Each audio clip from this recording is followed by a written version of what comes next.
Chapter 3. Who, me? Or, look, peasant, please. Who, me? I asked when we were moving, and Bob pointed casually to a large chest of drawers and said, "Carry that into the bedroom." "Who else?" he snapped, and my lower lip began to tremble, because I knew that I was just a wife. "Who, me?" I asked incredulously as he handed me the reins of an enormous horse, which he had borrowed from a neighbor, and told me to drive it at a heaving sled of bark to the woodshed while he gathered up another load. "Yes, you," he roared, "and hurry." "Not me," I screamed as he told me to put the chokers on the fir trees and to shout directions for the pulling as he drove the team when we cleared out the orchard. "Yes, you. I'm sure you're not component, but you're the best help I can get at present." And Bob laughed callously. "Hand me that hammer. Run into the house and get those nails. Help me peel the stringer. Hurry with those shakes. Pour your weight on this crowbar. Stain that floor while I lay this one. You don't measure windows that way, bonehead. Help me unload this chicken feed. Run down and get a couple of buckets of water. If I can handle the plow, surely you might manage the horse more intelligently. Go get those seeds. It's time to fill the baby chicks' water jugs. Bring me some of those 2x4s. Cut me about 25 more shakes. Don't be such a baby. Bring 'em up here. I'm climbing down from this roof every time I want a nail." And that's the way it went that first spring and summer. I alternated between delirious happiness and black despair. I was willing but pitifully unskilled. "If only I had studied carpentry or mule skinning instead of ballet," I wailed as I teetered on the ridgepole of the chicken house, pounding my already matched thumbs and expecting momentarily to swallow the mouthful of shingle nails which pierced my gums and jabbed into my cheeks. "You're coming along splendidly," said Bob kindly, and he could afford to be kind, for his work was like the swath of a shining, sharp scythe. It was quick, neat, well-ordered, and thorough. My efforts were more like shrapnel, nicest where they didn't hit. Bob pounded nails with very few swift, sure strokes, right smack on the head. I always tried to force my nails in sideways, and my best efforts look hand-adzed. Bob sawed lightly, quickly, and on the line. Zzz, snap, and the board was through, with the sawdust in orderly little heaps on the other side. My saw rippled in, was dragged out, squealed back, and when I got through, Bob said, "How in God's name did you get that scallop in there?" He had the temperament and the experience, and all I had was lots of energy. The first day we moved all of the furniture into the house, and I thought that the next day we would start putting in windows, laying new floors, painting woodwork, and sheathing the walls. That's what I thought. The next day we started building a brooder house because to get started with the baby chickens was the important thing. Bob cut the long stringers about 25 feet from the building site, hauled the rest of the lumber from the mill, and I split the shakes with a dull, chipped frow and manly, vigorous curses. We built the brooder house in the prettiest part of the orchard, facing the pond and the mountains, and its newness was incompatible with the other silvery buildings that I suggested to Bob that we plant a few quick-growing vines and perhaps a shrub or two to tone it down a little. He was horrified, as though I had suggested bringing potted plants into a surgery. "Brooder houses are built on skids so that they can be moved from place to place as baby chickens and must have new, untainted soil," he said. This still seems an unnecessary precaution to me, for the land up there was all of it so untainted, so virginal, that I expected the earth to yell, "Ouch!" when we stuck a spade into it, and any germ that could have survived the rigors of that life would have been so big and strapping we could have seen it for blocks. However, the brooder house was built on runners and remained an eyesore, except for the shake roof, which weathered beautifully. When the brooder house was finished, and the 750 yeeping chicks and the brooder were installed therein, I thought we would begin on the house. The nights were very cold, and it rained at least 3 of the 7 days a week, and I thought we might pamper ourselves with a few windows and doors. That's what I thought. The most important thing was to build 2 small pullet houses and to whitewash the walls of and lay a new floor in one of the small chicken houses, so that the cockerels would be comfortable while fattening. We built the cockerels a nice yard also. We remodeled the other small chicken house for the baby pig because the pig must be comfortable and protected from the cold night air and the damp day air. By the time we finished those buildings, it was May, a cold, damp May, with so much rain that mildew formed on our clothes in the closets, and the bedclothes were so clammy, it was like pulling seaweed over us.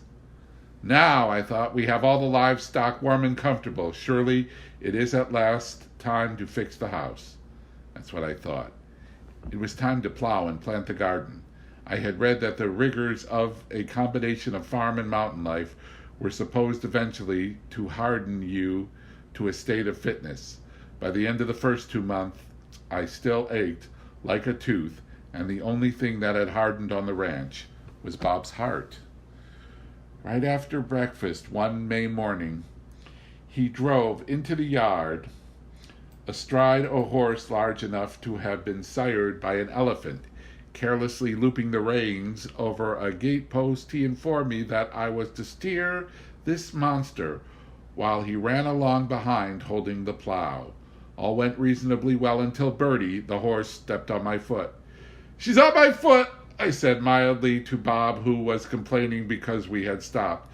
"Get her off and let's get along," shouted the man who had promised to cherish me. Meanwhile, my erstwhile foot was being driven like a snake into the soft earth, and Bertie stared moodily over the landscape. I beat on the back of her knee, I screamed at her, I screamed at Bob, and at last, Bertie absent-mindedly took a step and lifted the foot. I hobbled to the house and soaked my foot and brooded about men and animals. That evening, Bob and I sat opposite each other for 2 hours, sorting and cutting seed potatoes. The billing and cooing of the newly married lovebird consisted of, "This is an eye. An eye is a sprout. A sprout makes a plant. Each piece must have 3 eyes." "Is this an eye?" "No." "Why not?" "Oh, God." I thought, as I lay in bed that night, listening to Bob snore and the coyotes howl, the lives of Elizabeth Browning and Beth and Little Women weren't half bad. I wonder if Elizabeth would have been so gentle and sweet if, in answer to one of her Bob's whims, she had had her foot stepped on by a horse. When the garden, about 50 feet by 300 feet, had been plowed, disked, harrowed, and dragged until the deep brown loam was as smooth as velvet, it was planted to peas, beets, beans, corn, Swiss chard, lettuce, cabbage, onions, turnips, celery, cucumbers, tomatoes, and squash. The preparing process was repeated on an acre or so in the back field, which was planted to potatoes, kale, mangos, and rutabagas. Then I was drafted into the stump-pulling department. The scene was the orchard, and my part in the activity was to try and grab the chain as the horse walked by, fastened it around the trunk of a fir tree before the horse shifted her position and it wouldn't reach, shout, "Go ahead," to Bob, and forget to get out of the way of the heavy sprays of damp loam.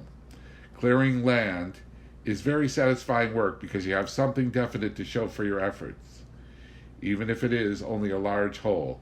In the orchard, it was wonderful to watch a little fruit tree huddle fearfully as we worked to remove a large bullying fir. Then, when with a last grunt the protesting fir was dragged away and the earth patted back on the fruit tree's roots, to watch the little tree timidly straighten up, square its shoulders, and stretch its scrawny limbs to the sun and sky.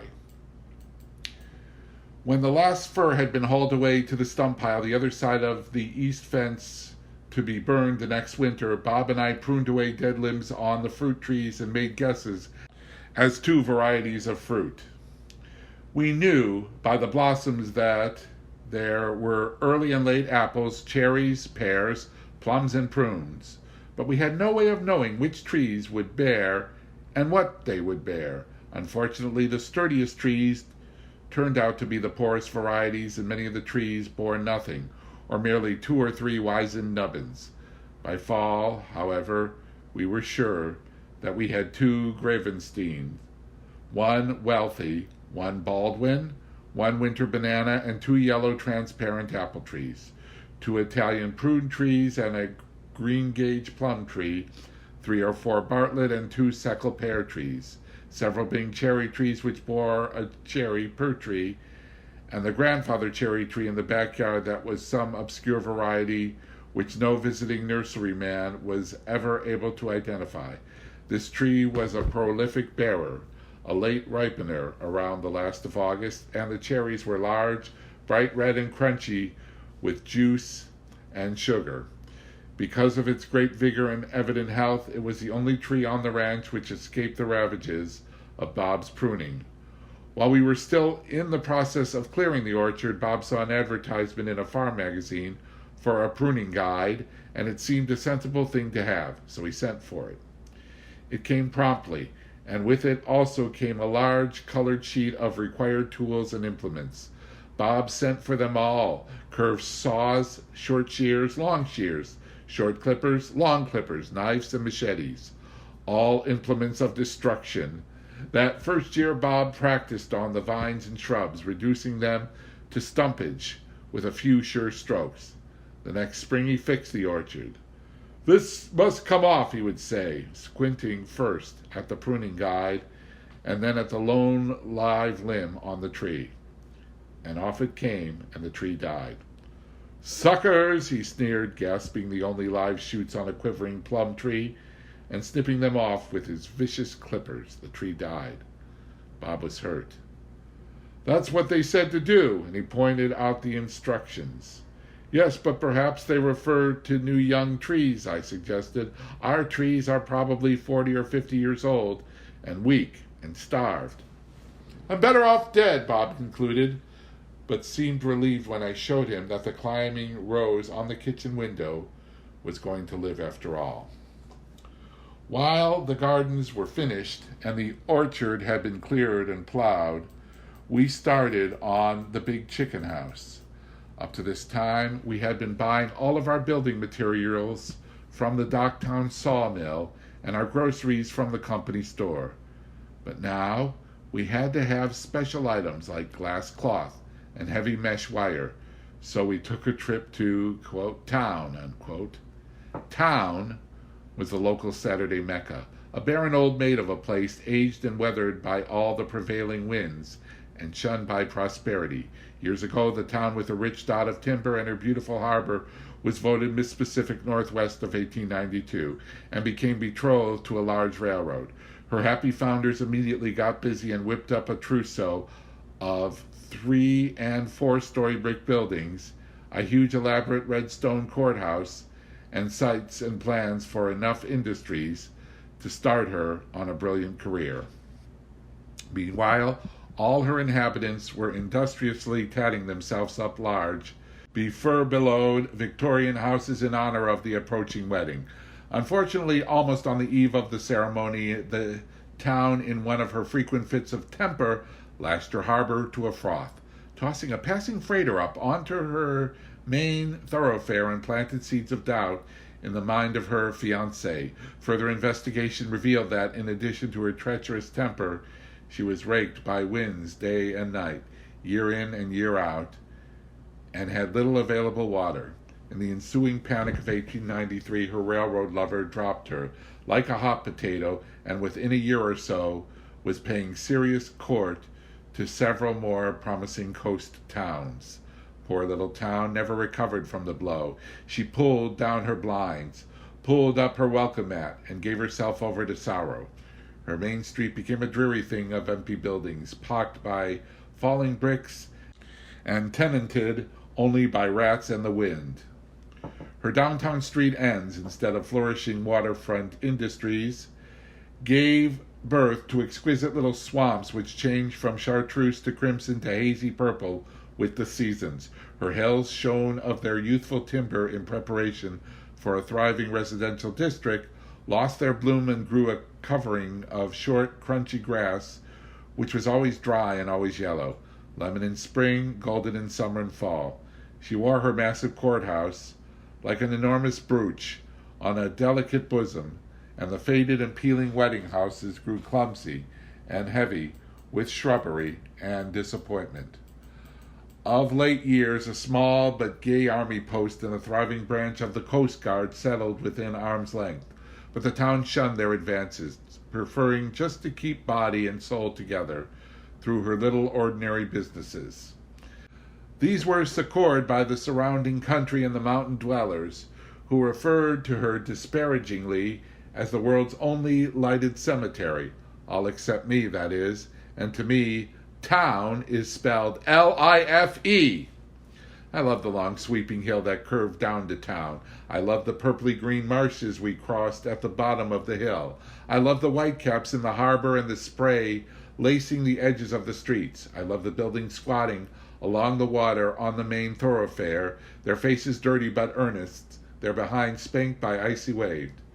And I love the town's studied pace, her unruffled calm, her acceptance of defeat.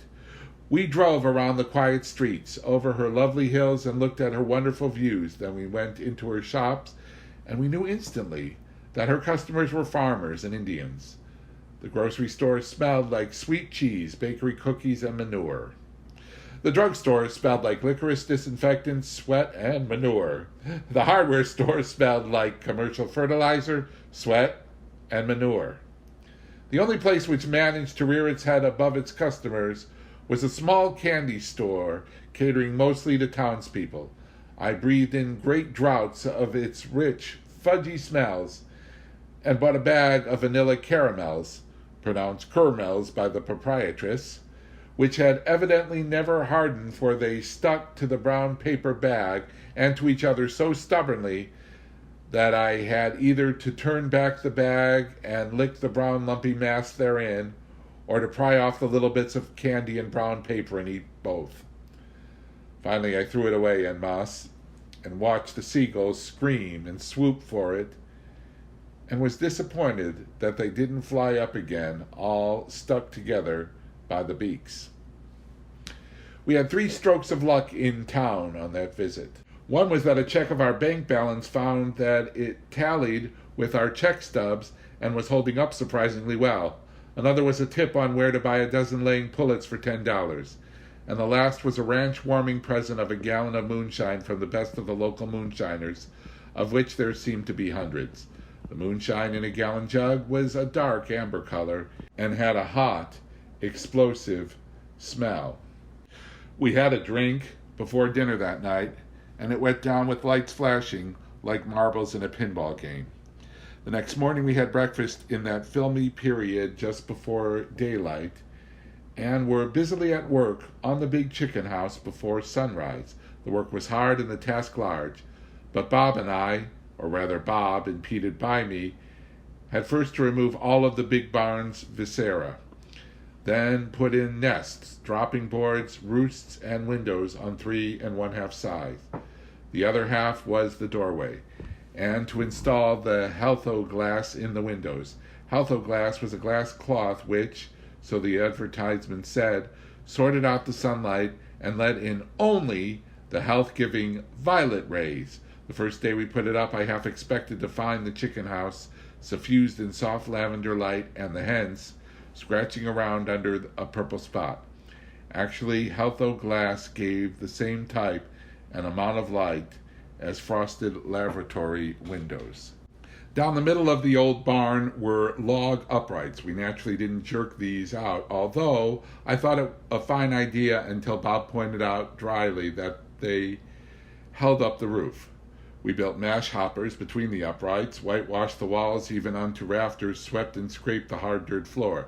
The barn, like most things there in the mountains, had gone barefoot all of its life, and the soles of its feet were as tough and smooth as leather, and it turned out to be a very useful, though unorthodox chicken house, where we kept as many as 1,500 hens. The first day the chicken house was finished, Bob drove to town and bought the 12 Rhode Island red pullets for $10, and we immediately turned them into the great new house, where they rattled around like beads in an empty bureau drawer and being chickens instead of laying in the row upon row of convenient new nests, they laid their eggs on the dropping boards at the entrance of rat holes or out in the yard. It was late summer before we even started on our house. We laid new floors, put in windows, calcimined the walls, fixed broken sills and sagging doors, and put in a sink without water but with a drain, and made other general repairs. Though it looked about as stylish as long underwear in its gray sturdiness, it began to feel like home. The kitchen had 2 armchairs and a rocking chair, a big square table, rag rugs, and the stove. The kitchen was the hub of all of our activities. We kept the egg records there. We wrote our checks, made out our mail orders, read out mail, ate, washed, took baths, entertained, planned the future, and discussed the past.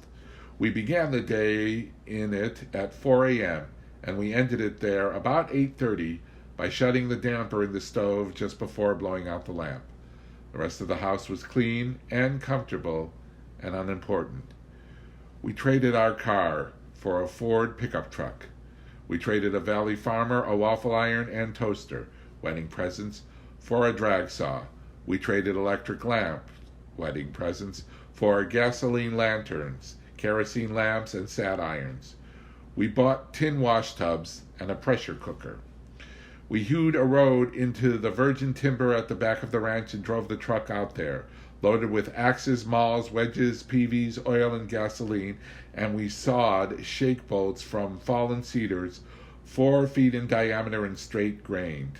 We sawed fallen firs 6 and 7 feet in diameter and conky in the middle for wood. The drag saw barked and smoked dangerously, but its sturdy little arm pulled the blade back and forth with speed and skill, and the great wooden wheels rolled off, and Bob split them with the sledgehammer and the wedge, and I stacked them in the truck and gathered bark. The woods were deep and cool and fragrant and treacherous with underbrush, sudden swamps, and roots. Laden with 6-inch thick hunk of bark and a wedge of wood, I would start toward the truck, step on what I took for a hummock, go knee-deep in water, get slapped in the face by the Oregon grape and the sallow bushes, and peel the skin off my forearms as I fell with the wood. The next 2 or 3 trips would be without mishap. Then, just as I reached the truck, overconfident and overloaded, I'd catch the toe of my shoe in a root and fall flat. I learned the inadequacy of, quote, "oh dear," end quote, and, quote, "my goodness," end quote, and the full self-satisfying savor of son of a bitch and bastard rolled around the tongue. I also learned the meaning of a great many homely phrases that first spring and summer. Things like, quote, "shoulder to the wheel," end quote, which meant actually my shoulder to the wheel of a truck while Bob raced the motor and tried to pull it out of a hole. "Two honest hands," which were Bob's and mine, hoeing, weeding, chopping, feeding, caring for, and cleaning. Quote, "teamwork," end quote, was Bob and Bertie and me pulling stumps. Quote, "women's work is never done," end quote, signified the dinner dishes, which I washed and dried while Bob smoked his pipe and took his ease. I believe that long-suffering Bob learned the best meaning of the one about the wife being an impediment to great enterprise.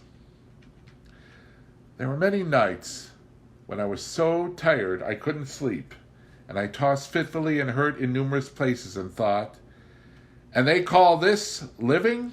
The next morning I would get up sore and stiff and grumpy, and then suddenly the windows in the kitchen would begin to lighten a little, and I knew it was time for the sunrise. I'd rush outdoors just as the first little rivulets of pale pink began creeping shyly over the mountains. These became bolder and brighter until the colors were leaping and cascading down the mountains and pouring into the pond at the foot of the orchard. Faster and faster they came, until there was a terrific explosion of color, and the sun stood on top of the mountains laughing at us. The mountains, embarrassed at having been caught in their night dresses rosy with sleep, would settle back with more than their accustomed hauteur, profiles cold and white against the blue horizon. Then, from the kitchen, would come the smell of coffee, that wonderful, heartwarming smell. and I'd think, "Life is wonderful," as Bob came whistling in to breakfast. By fall, our potatoes were dug, our pullets were laying, and our roosters had been fattened and sold, and we were really chicken farmers keeping detailed egg records and netting around $25 a week from our 350 hens. Several thousand sets of new muscles had stopped aching. The blisters on my hands were healing, and one night I lay in bed beside Bob and watched the full moon come up from behind the black hills. There would be a frost before morning. Listened to Bob's breathing, so deep and peaceful.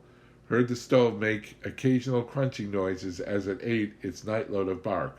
Overheard a little mouse scratching gently and thought, "This is the life, after all." And then winter settled down, and I realized that defeat, like morale, is a lot of little things.